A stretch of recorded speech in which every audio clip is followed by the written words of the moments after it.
Eleazar Garbizo Gálvez. Hace un tiempo estuvimos conversando de su libro de Pedro Velázquez y hoy día vamos a hablar de la autoría de otra figura política. ¿Cómo estás, Eleazar?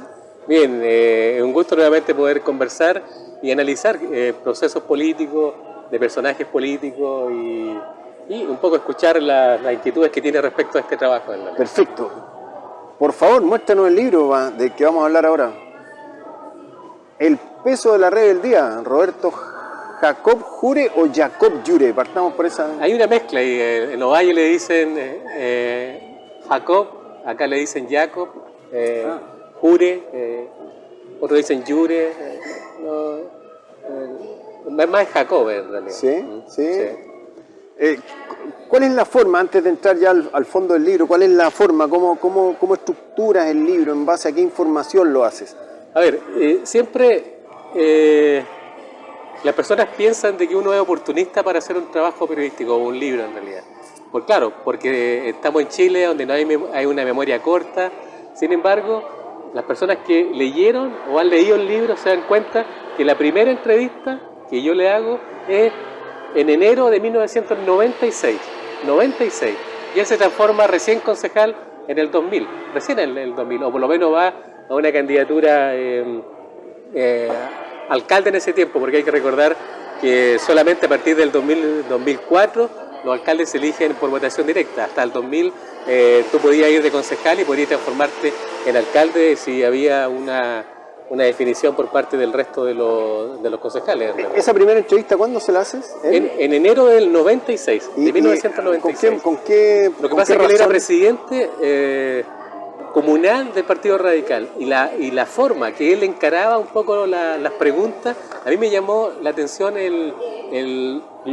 su claridad para poder definir el momento que vivía el Partido Radical. Y siempre él hablaba que no querían ser el vagón de cola, que no querían ser comparsa de la Concertación, que siempre cuando necesitaban los votos recurrían al Partido Radical. Y en ese tiempo hay que ver los contextos, porque ahora es fácil de poder decir esa frase y todo el tema. Pero en ese tiempo, cuando llevábamos menos de 6 años de gobierno de la Concertación, la hegemonía obviamente la tenía la democracia cristiana y en este caso acá en La Serena gobernaba todavía la derecha. Entonces, ¿eso fue en 1900? ¿Qué fecha me dijiste? El 96, enero del 96. Sí, porque yo tengo el dato que él ingresa el 89 al Partido Radical. Claro, pero su familia pertenecía al Partido Radical, pero ya en forma más activa él ingresa en ese tiempo. Lo que ocurre es que yo en ese tiempo tampoco estaba vinculado al periodismo, yo me vinculo recién en el 93. Y las primeras entrevistas políticas que yo le realicé, y él le llamaba la atención cómo yo había puesto el ojo en poder entrevistarlo a él concretamente. Y él no se daba cuenta. Después yo le repetía las preguntas y las respuestas, y claro, la firmeza que tenía Jacob era distinto a otros radicales que era un partido que estaba envejeciendo bastante rápido. Y por consecuencia había una falta de líderes también. Hay una falta de líderes y él comienza a llenar justamente ese espacio político en realidad. El libro está muy bien informado, habla de su entorno político, de su entorno familiar. ¿Tuviste acceso directo? ¿Entrevistaste a esas personas? ¿A su señora, a su hija? A todos. A todos. A todos. Y ahí está un poco la gracia, y en el fondo no solamente ellos, sino que también a gente de derecha, a gente que había sido en alguna medida rival político de él concretamente, porque hay que reconocer, hasta en algún momento pocos daban un peso por Jacob en realidad. Es decir, ¿cuál era el análisis que había al interior de la Concertación? Que a lo más le podía alcanzar para concejal, pero de ahí saltar a alcalde, nadie se preocupaba. Por eso que todos apostaban a que el serenense iba a elegir a figuras más clásicas, más con mayor pedigrí, como se podría decir políticamente, y sobre todo que él era ovallino. Él nació en Ovalle, pero con su familia se vinieron a radicar acá a la ciudad de La Serena. En términos generales, el libro parte primero de sus orígenes en Ovalle, su etapa de estudiante, va a Concepción, se dedica al humor, qué sé yo, me gustaría que habláramos de eso. Después viene este como intervalo cuando se está aproximando a ser alcalde. Y en una tercera etapa, el libro es de enero del 18, es decir, sería la mitad del segundo periodo de alcalde, ya lo retratas como alcalde. Y una cuarta etapa que me gustaría que también incluyéramos es qué ha pasado desde enero del 18 hasta ahora que ya se está terminando el tercer periodo, ¿sí? Podemos viajar en el tiempo y esto de Concepción, él acompaña a sus hermanos, se muestra como un tipo un poco alejado de los estudios. ¿Qué pasa con esa primera parte de la vida de Es que ahí está un poco Roberto vinculado, Jacob? sí, ahí está un poco vinculado el título del libro. El peso de la rebeldía tiene que ver más con su etapa, se podría decir, más juvenil, más cuando él era impetuoso.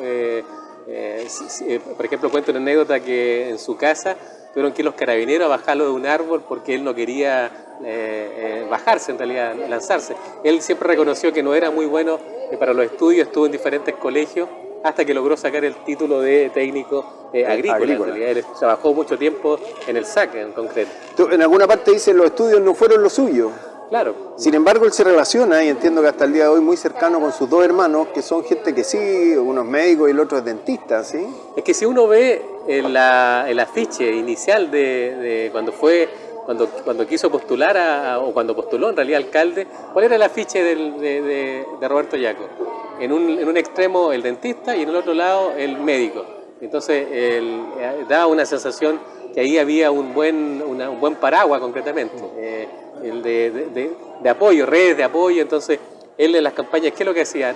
Hacían operativos sociales, ya sea dentales y también médicos, sí. Y así fue un poco penetrando las capas sociales. Oye, pero este trío de hermanos en algún momento tiene una faceta humorística. El clan Jacob. El clan Jacob. Y si uno va a la revista Ritmo, ahí aparecen en la revista, hay análisis de ellos, de sus actuaciones, y de ahí viene esta forma que tiene Jacob de poder relacionarse, sobre todo los discursos. Él, si uno va a la ceremonia, le pasan un libreto o un discurso, pero él nunca lo lee, él simplemente va enhebrando su propio discurso. Ahora, ¿es cierto que este clan Jacob en algún momento habría estado a punto de ir a Viña del Mar? Sí, estuvo muy cerca. ¿Sí? Claro, ¿esa información fidedigna? No, es que la cuentan ellos en realidad. Ah. Al final la cuentan ellos y después uno la cruza con datos de las propias revistas de la época y es efectivo en concreto. Pero hay que reconocer que hay una corriente de la familia.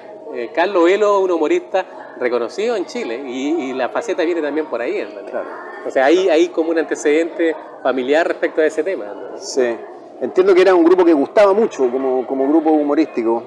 Eleazar, ¿quién fue su padre? ¿Quién fue don Félix Jacob Elo? Él fue un respetado médico en concreto, y en un momento yo se lo planteaba al propio alcalde en aquel tiempo ahí se farrió quizás los periodistas de la época o los escritores haber hecho una muy buena historia, porque él era un personaje en Ovalle.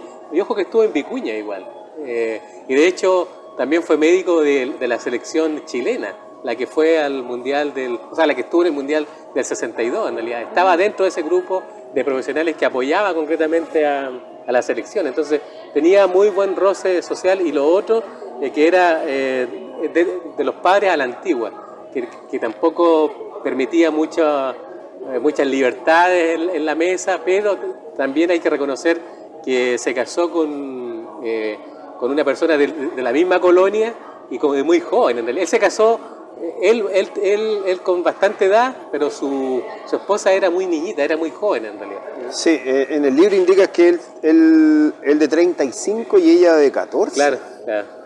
Es que es como una suerte como los gitanos. Él la fue a pedir, entre comillas. Hay un ritual entre estas colonias para poder llevársela. Y había y uno es como para la risa, pero había un grupo ahí de mujeres que estaban como, entre comillas, que donde él, claro, ahora eso se vería muy feo, pero que podría elegir en realidad. Y él eligió a esta dama, que todavía está viva, ojo con eso.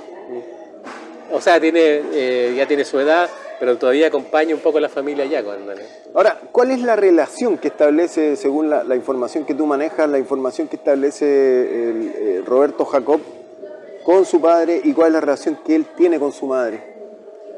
Bueno, con la madre, hasta antes de llegar a la alcaldía, y lo cumplió muchas veces todos los mediodías, o después de venirse al trabajo, él pasaba por su casa y se tomaban un café. Claro, ahora es más difícil porque ella está más postrada y todo el tema, pero con el papá siempre había como una distancia en realidad.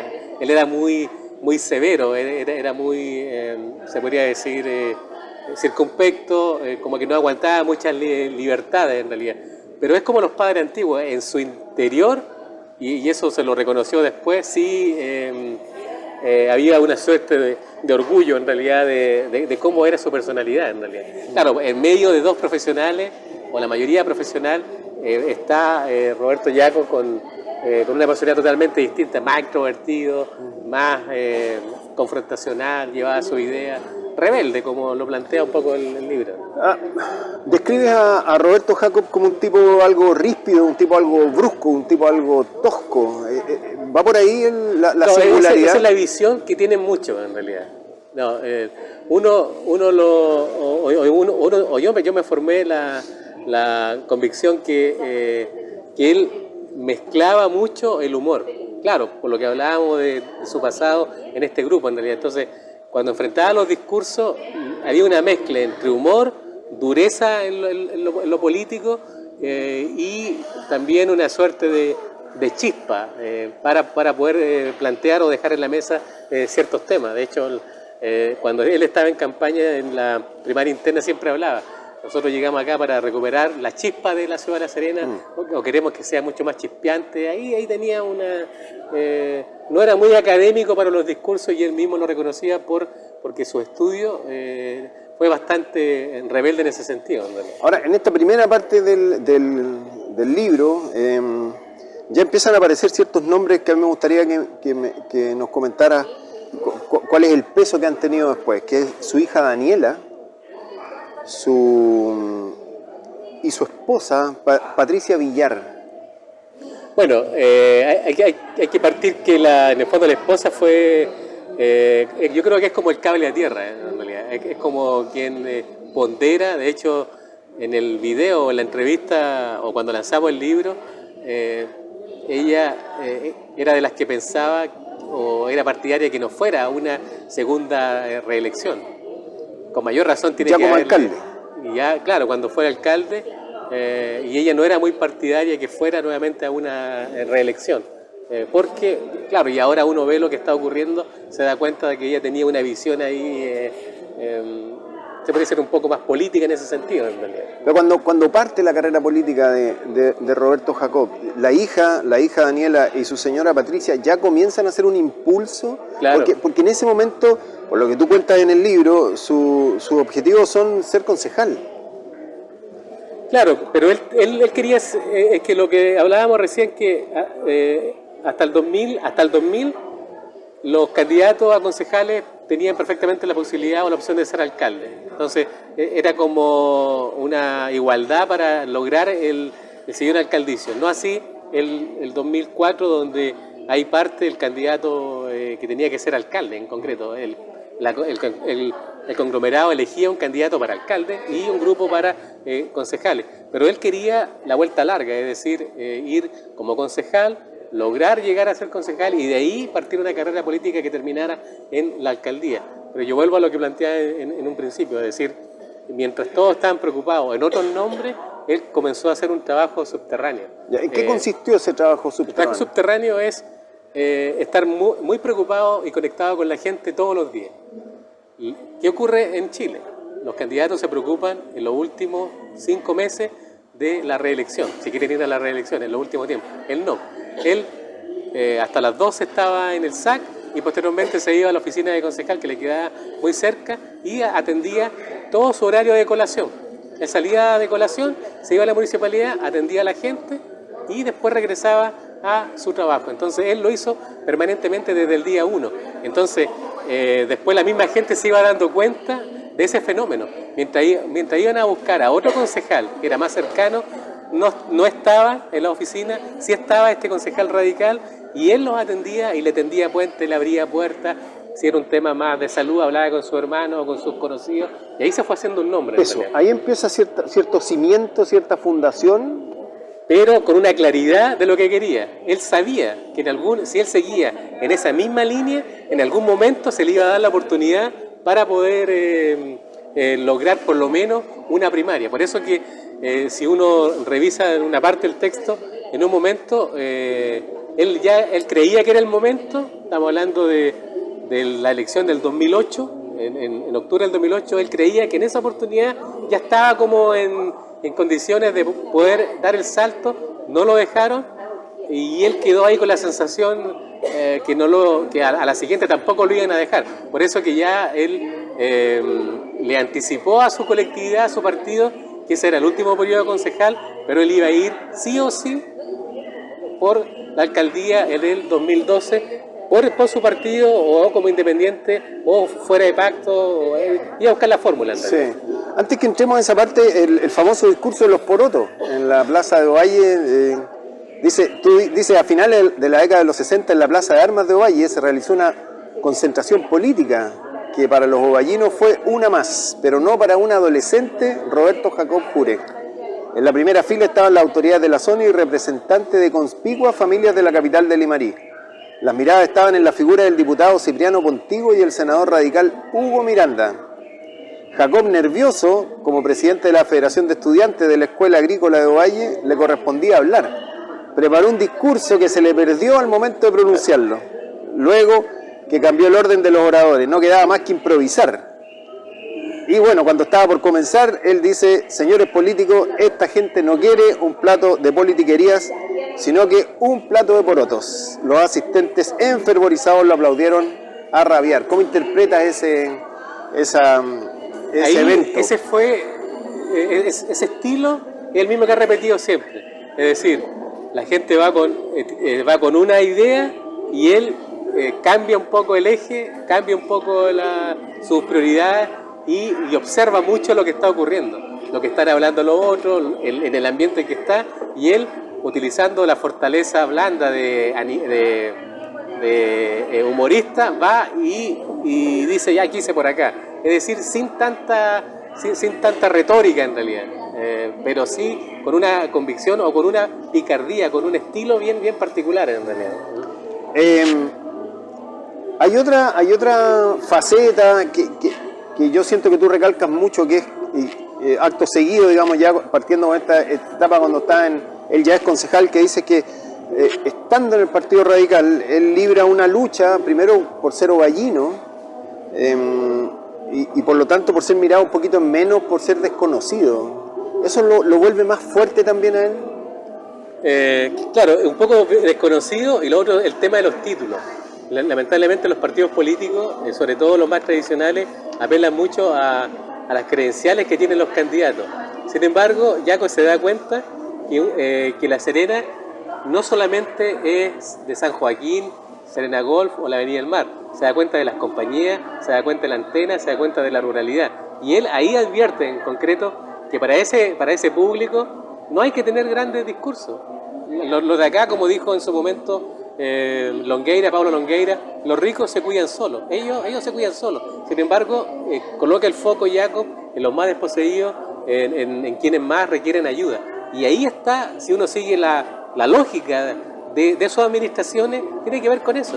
Esto es lo interesante para las nuevas generaciones o quien quiera un poco profundizar en los personajes. Hay que leer las primeras entrevistas, esas son las importantes. Las que vienen después, cuando ya sea autoridad, esas están hechas de acuerdo a que logró el objetivo y todo el tema, pero las primeras son las importantes porque marcan la hoja de ruta o en la brújula. ¿Y qué decía en esa entrevista? Que no iba a ser grande, no iba a ser una segunda mezquita, no iba a ser una segunda cruz, sino que se iba a preocupar de la gente, de los que muchas veces nadie se preocupaba en realidad. Y si uno lo mira, eso que dijo en su momento, y lo ve ahora, sedes sociales, sedes comunitarias, o sea, tiene que ver mucho con ese tema, porque ahora iban a llegar en realidad. Cercanía con la gente. Cercanía con la gente en concreto, y eso es lo que le valió ganar las diferentes instancias. Yo dejo fuera, a mi juicio, la última elección. ¿Por qué? Por lo que estaba viviendo la del 2020. La del 2021 en realidad, porque esa se suspendió 2 veces. Tenía que hacerse en octubre del 2020, se cambió para abril, para marzo, y después se cambió para mayo oficialmente. Esa, a mi juicio, está de más. ¿Por qué? Porque el país estaba en otra, estábamos viviendo una cosa distinta, independiente, que también hubo candidatos que ahí tenían la gran oportunidad, por lo menos, de ayudar en medio de la pandemia. Puede ser, pero la gente, insisto, tenía mucho temor, mucho miedo. Había un pavor a nivel no solamente regional o comunal, mundial concretamente con la pandemia. Cuando ya ingresa en las elecciones del 2000, con este sistema de concejal que el más votado era alcalde, empieza a aparecer una suerte de rivalidad con Raúl Saldívar. Es que hay que recordar un poco lo que tú planteabas al principio. Jacob no llegó al municipio, se podría decir, a raíz de la elección del 2000. Ingresa porque Saldívar renuncia porque lo eligen gobernador. Pero también en política hay que tener un poco de suerte. Es como cuando, no sé, pues fallece en su momento o asesinan a Guzmán en el 91 y entra Otero, Miguel Otero como senador en realidad. Claro, él no repostuló posteriormente, pero hay candidatos incluso en el mismo Consejo de La Serena que han ingresado porque otro concejal ha renunciado para ir a otro cargo. Por ejemplo, en el caso cuando renuncia el Lombardo Toledo, entra otro concejal de la DC para llenar ese espacio. Pero también se ganan un poco el cariño de las personas. Entonces, si bien Jaco quedó un poco frustrado de no haber logrado el universo de votos suficiente por el sistema, pero cuando renuncia a Saldívar se le abre la gran oportunidad para poder hacer el trabajo que él tenía planificado si llegaba por la vía popular a la primera en realidad. La rivalidad, yo creo que en el fondo más que rivalidad, ocurre después, cuando en un abrir y cerrar de ojos Saldívar se enfrenta a una primaria interna en concreto, para definirla. Esto es muy jocoso, y siempre lo hemos hablado con él, cuando le preguntaba incluso para el libro, él habla de una primaria chiquitita, y cuando él habla de una primaria chiquitita se refiere concretamente a que un grupo muy reducido fue el que sufragó, el que votó por Roberto Jaco. Entonces, para él, ¿en qué se sustenta posteriormente? En que él pierde esa primaria en el 2012, sin embargo, cuando todos creían que estaba muerto políticamente, al año siguiente da el gran batatazo y se transforma nada menos que en diputado. Entonces, quienes no ven un poco los procesos dicen... Ese es Saldívar. Ese es Saldívar, claro. Sí. A lo que voy yo es que Saldívar, o el entorno de Saldívar, siempre menospreció a Jaco en términos políticos. No creía que le podía ganar una primaria, sobre todo por lo que había hecho Saldívar en los diferentes territorios en concreto. El parque en las compañías, otras plazas en otros lugares. Había hecho bastante en realidad. El 2008 no hay primaria, simplemente se baja Jacob y entra Saldívar como candidato a alcalde. Va a la reelección, sí. Y el 2012 se enfrentan en una primaria. El 2012, marzo del 2012. ¿Qué tan efectivo es que en esa fecha, en esa primaria, Jacob haya tenido un apoyo de la derecha? Eso es parte del mito, pero yo creo que hay que reconocer que ahí votaban solamente los no militantes, ojo con eso, es decir, si eran militantes de derecha no podían sufragar, pero los partidarios, los que estaban afines a la derecha, yo siento que un porcentaje votó por él, ¿no? o lo apoyó en realidad. Pero yo creo que más influyente fue el trabajo de la ADC.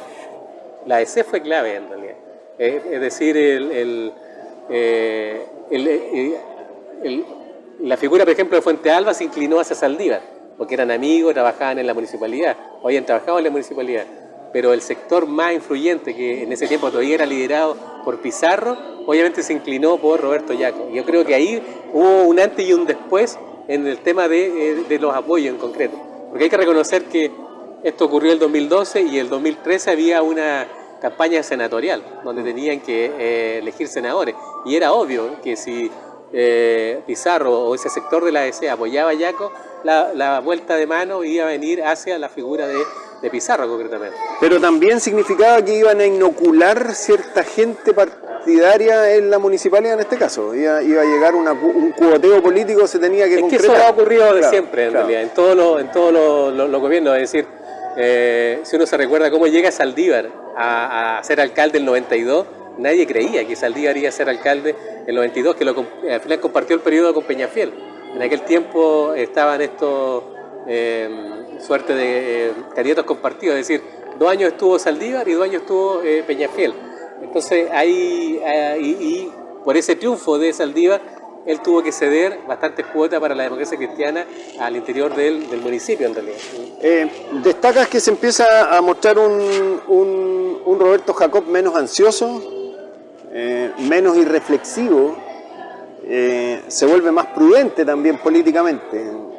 Es importante ese cambio de actitud en el logro que él tiene ya como primer periodo de alcalde y como segundo. Es que él, en el fondo, cuando se es candidato, tú tienes una libertad para poder cargar las tintas, como decían algunos políticos. Él sabía que si se quería obtener muchas veces titulares o que esa cuña fuese lograda en los medios, instalarse, tenía que ir a la ofensiva. Una cosa distinta es lo que le ocurre actualmente a Boric, en realidad. Lo que él dijo sobre Piñera, lo que dijo sobre todos sus rivales políticos, eso fue muy duro. Pero ahora distinto es con guitarra. Ya cuando logra el objetivo de la alcaldía, sabía que internamente la cosa era totalmente distinta y tenía que ser bastante prudente al momento de poder emitir declaraciones. Ya había logrado el objetivo en concreto, que, insisto, yo siento de que no se ha sopesado en su magnitud lo que alcanzó finalmente Yaco en esa primaria, independiente que Saldívar diga que es pequeña, que es chica, que es como, no es, porque él antepone, insisto, su triunfo como diputado un año después. Entonces él dice, ya, pero hagamos el análisis. La gente no me rechazó a mí, porque si no, no me hubiese elegido diputado. Claro, pero el objetivo en ese tiempo, en ese momento era la alcaldía. Y para ser sincero, y un poco emulando al tema de Velázquez, Velázquez siempre soñaba con ser alcalde. Él lo pasó muy mal como parlamentario, como diputado, porque él sabía que como alcalde podía cambiarle realmente la vida a las personas o a la gente de Coquimbo. Acá en el caso de La Serena, lo mismo. Los alcaldes tienen muchas más facultades, o se pueden hacer muchas más cosas en realidad. Ahora, ¿qué pasa con los problemas? Porque en algún momento están los problemas de los profesores, los problemas de los estacionamientos, los tasuí. ¿Se resuelven esos problemas? Ya pasamos como la etapa idílica, que sea Jacob lo logra, todo lo que hemos hablado hasta ahora, pero en términos concretos, tú como periodista, ¿tienes la percepción de que ya también fuiste concreto que no apuntaba a las grandes obras porque es contemporáneo de Pedro Velázquez, ¿no? Pero logra solucionar esos graves problemas que había cuando él comienza su periodo? Hay cosas que yo creo que logró minimizar, porque difícilmente iban a poder llegar a cero con el tema de las deudas, cuando las claves siempre, los alcaldes han dicho que es la luz, muchas veces también el agua y la basura, son como los tres ejes o las tres deudas más grandes que se puedan tener. Y no hay que tampoco olvidar que el propio Saldívar tuvo paro afuera en la calle, los tasuí le fueron a dejar la basura al propio municipio. Pero abandonando lo que hace Saldívar, insisto, él logra solucionar esos problemas. Tengo escrito acá los perros vagos, el tema de la construcción del estadio de La Portada. En el fondo del estadio es una prueba que se hizo, y lo hizo el gobierno de Sebastián Piñera. El tema de los perros vagos lo lograron dar una señal con esta clínica veterinaria que se hizo en el Parque Col. Ahora, si eso solucionó los temas, obviamente que era muy complejo en el caso de los perros vagos, pero todo lo que se pudo hacer lo hizo. En el caso de las deudas, yo creo que lo que lograron fue bajarlas, reducirlas concretamente. Por ejemplo, en el caso de los profesores, y él cuando llevaba dos o 3 años o en su primer periodo, llegó, a juicio de él o de su equipo, a foja cero, pero después volvió nuevamente a haber deuda en ese sentido, de acumularse el tema de las deudas. ¿Y cuáles eran las explicaciones? Que en la escuela pública no había la suficientemente cantidad de alumnos para poder financiar el tema, porque era de acuerdo a la matrícula que tenía, los recursos que le llegaban en concreto. Y por eso que el discurso del principio de él siempre fue partidario de sacar la educación de la municipalidad, volverla o devolverla al Estado. ¿Cómo es su relación con la corporación Gabriel González Videla? ¿Es un bastión del Partido Radical? Es que si uno revisa quiénes han sido los secretarios generales, la mayoría ha sido gente vinculada al Partido Radical. Patricio Bacho y después Ernesto Velasco en un segundo periodo, obviamente eran como las personas de confianza de él concretamente. Lo que ocurre es que en los últimos periodos de varios alcaldes ha sido como una caja de Pandora. Siempre hay dificultades en ese sentido. pero que son también las áreas más sensibles o más complejas en concreto. Ahora, ¿cuál ha sido el discurso para él decir que ha hecho todo lo posible? Es que los recursos son pocos, han hecho transferencias desde un sector para traspasárselo a la corporación para tratar de, insisto, aminorar las deudas, ¿no? Pero hay consenso que ha sido gente de su partido la que ha dirigido la corporación. Sí, obviamente. ¿Y lo ha hecho bien, crees tú? Es que... Porque entiendo que es su círculo cercano, ¿no? Claro, en el fondo lo que ocurre, ¿qué es lo que es bien o qué es lo que es mal? Porque acá la gente, ¿qué es lo que siempre coloca el dedo en la llaga? Cuando hay recursos y se utilizan mal esos recursos, o se usufructan en realidad, o se pierden concretamente. Entonces, por ejemplo, de hecho ahora no hay una investigación que hizo la Contraloría y y se destapó concretamente los resultados. ¿Quién está gobernando? Yo siento que el que está gobernando no es de la primera línea del Partido Radical. Yo creo que es una persona mucho más técnica en concreto. Entonces, el alcalde que llegue, el tema de la corporación va a ser una cosa demasiado sensible en concreto. No es fácil de poderlo sobrellevar, porque ¿cuál es la imagen que se tiene en las corporaciones? Que es como una caja pagadora, que es como que es como un lugar donde se pueden destinar recursos para otras cosas, pero ojo, todas estas cosas hay que probarlas. Por eso que lo que han hecho los concejales en este periodo ha sido eso, es pescar los antecedentes y llevarlos a las entidades pertinentes en concreto. Ahora, se habla de una posible destitución. ¿Es factible? ¿Cómo lo ves? Por abandono de deberes. Es que es por lo mismo, en realidad, es decir, por el tema de las imposiciones de los profesores. Yo en eso soy más, no escéptico, pero sí apelo a la historia.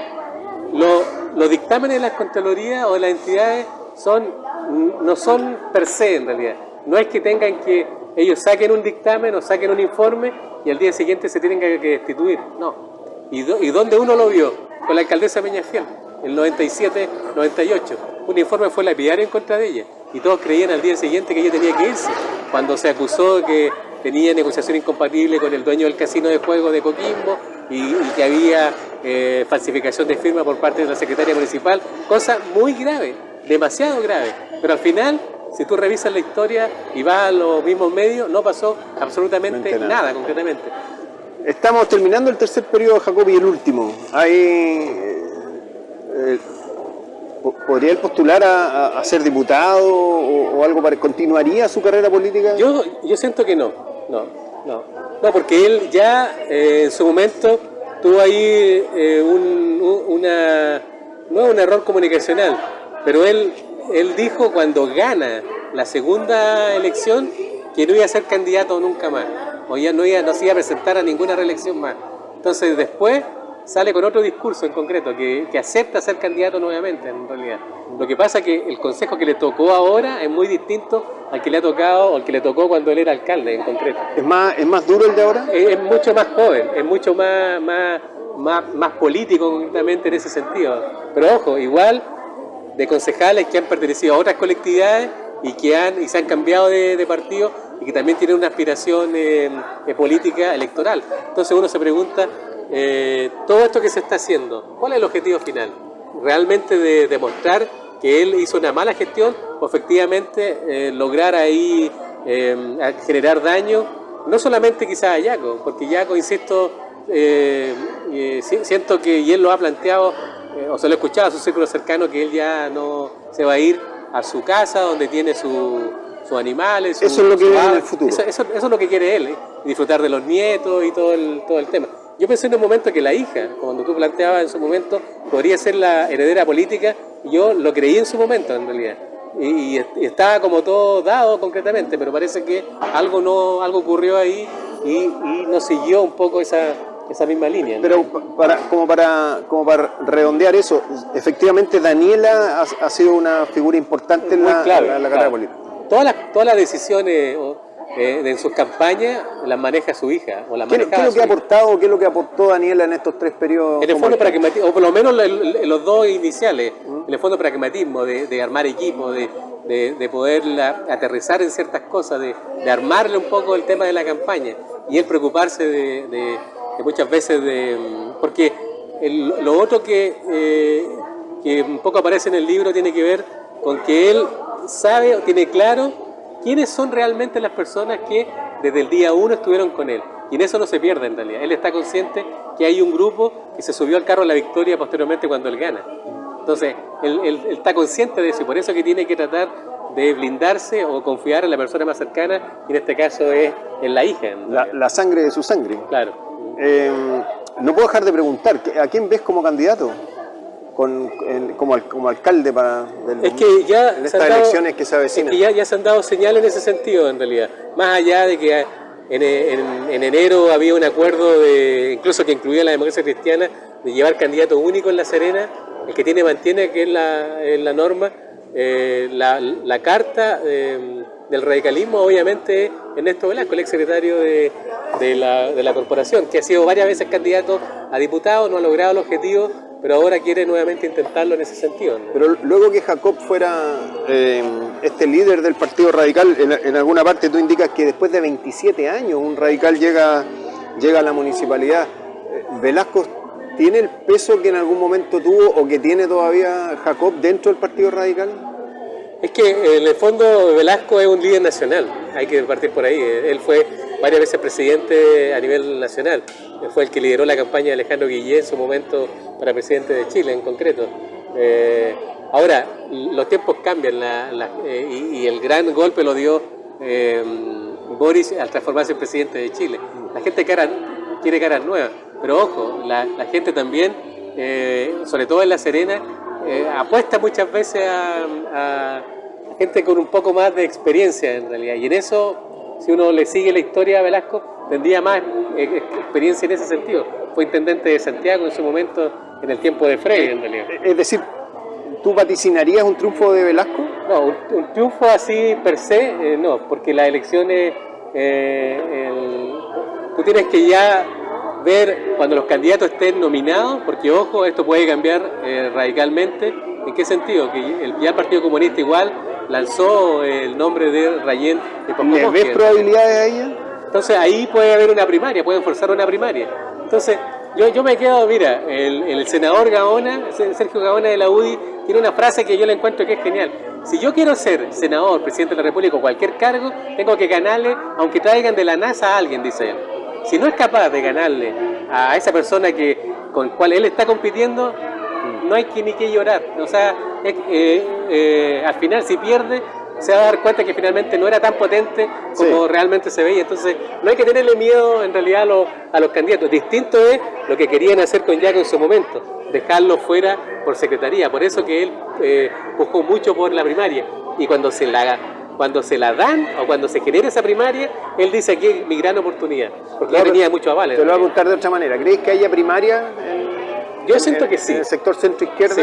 Sí, yo siento que puede haber primaria. Pero ojo, uno va a ser ingenuo. Que sería una primaria como la que tuvo Jacob en su momento, que cuando no es más amplia, ojo con eso. Sin duda, pero el que ganaba la primaria era alcalde, porque después le gana Castañeto por varios cuerpos. No, eso sí. No, a lo que yo me refiero que estamos en La Serena y lamentablemente todos estos acuerdos no son locales, lamentablemente son nacionales. Y tienen que colocarse de acuerdo todos los partidos. Pero apuestas por una primaria en la centro. Yo siento que sería el mejor camino en concreto. Ahora, si llegaron a un acuerdo, ojo con eso, en Santiago, para que el que tiene mantiene, hay que respétenlo. Ahí entra Velasco. Y ahí entra con mayor fuerza Velasco. ¿Y en la derecha quién ves? Y en la derecha, ¿quién? Ahí está, igual es interesante, por ejemplo, Víctor Hugo Castañeda en la carta de la UDI, o es el que está buscando fuerte. Por otro lado está Telia, que es un ex RN, pero que también ahora podría ser apoyado por otra colectividad. Y está Daniela Norambuena, que es concejal en concreto. Ahí debería ser claro, ahí deberían hacer como una primaria interna. Lo que ocurre es que es lo mismo. Un poco la derecha Chile Vamos es más pragmática. Ellos hacen encuestas, hacen testeos y no se van a bancar si ya saben que un candidato puntea mucho en las encuestas. No van a hacer una primaria en realidad. Lo que ocurre es que ahí el tema pasa por Telia. Yo siento que si no le hacen una primaria para que Telia también compita, y también puede ir un republicano, a pesar que el republicano ha planteado que no quiere ir nada, van a colocar candidatos en todos lados, y si no hacen esa primaria en Chile Vamos, donde incluyan a Telia, lo más seguro es que él golpee la mesa y vaya por fuera y ahí también se le abre más la posibilidad al oficialismo, porque Telia lo que hace es sacarle votos, restarle votos a Chile Vamos, a la derecha. ¿A Camilo Araya lo ves con posibilidades? Es que él tendría que ir a la primaria con Rayén y claro. Velasco si quieren hacer una primaria en realidad. Sí. ¿No? Pero yo insisto, y en eso tampoco hay que perderse en realidad. Si las cúpulas de los partidos en Santiago optan por esto del que mantiene a nivel nacional para lograr una mayor unanimidad, Oleado y tienen que respetarlo. Lo que pasa es que el ruido que se ha generado es porque en Santiago le han salido gente del camino, la actual alcaldesa vinculada al Partido Comunista. Entonces hay que reconocer, el Partido Comunista es bastante disciplinado y genera ruido y ha logrado instalar, insisto, el nombre de Rayén acá en La Serena en concreto. Eleazar, nos despedimos mostrando el libro. Okay. ¿Dónde se puede adquirir? Es lo mismo, es decir, si alguien quiere... Un poquito más arriba, un poco más arriba. Ahí está. Mi correo o el teléfono y a leerlo, porque me parece que es lectura tingente para lo que está pasando en esto y lo que viene, ¿no? Las elecciones. Claro, y lo otro, todo este tipo de libros apuesta a que queden instalados en la historia. Es decir, yo no sé si te conté una experiencia con Vicuña, en realidad. A mí, yo hice un proyecto, o me enviaron a hacer un proyecto de los 200 años de Vicuña. Y cuando yo quise acceder a una entrevista de Bauer, no habían registros periodísticos de quién fue alcalde y que todos hablábamos de la Torre Bauer y todo el tema. Estos libros van hacia allá en concreto. ¿Por qué? Porque están hechos en el contexto, en el momento. Entonces, si los jóvenes en su momento quieren saber quién fue Roberto Yaco, quién fue Eugenio Munizaga, Pedro Velázquez, cuando ya ellos ya no estén, ahí están todos estos trabajos. Lo que pasa es que la autoridad de la época o la autoridad en su momento como que no captan eso y lo vinculan a la política. Afortunadamente, cuando tú me preguntabas de los partidos políticos, la libertad que te da al no pertenecer a ningún partido es justamente eso, en concreto, no tener seco al momento de escribir, de poder plantearlo, ¿no? ¿Un libro de Rafael Vera? ¿Lo has pensado? Sí, yo estoy trabajando en un libro de él. Mira el olfato que tengo. Claro, sí. Y es súper interesante y es muy similar a lo de Yaco, con la diferencia. Otro líder. Otro líder, no, y la historia de Vera es súper interesante. ¿Por qué? Porque él tiene varios estigmas. El estigma de haber trabajado con Víctor Manuel Rebolledo, el estigma del caso Toldo, que lo llevó a la justicia y lo encontraron culpable, pero a pesar de todo eso, él se reinventa y logra transformarse en un líder. Y ojo, va a pasar a la historia en Vicuña como quien ha logrado reelegirse simultáneamente durante 3 periodos. Nadie en Vicuña lo ha logrado. Ahora, hay que reconocer también que no son grandes votaciones. No es Las Condes o no es La Serena o Coquimbo, pero sí se ha mantenido y le ha cambiado para algunos la cara de Vicuña. Sí. Muchas gracias, Eleazar. Okay. Una vez más te agradezco la voluntad y el haber compartido este libro y, como decía recién, un tema tan atingente porque se nos vienen las elecciones municipales. Okay. Que estés muy bien. Igual tú.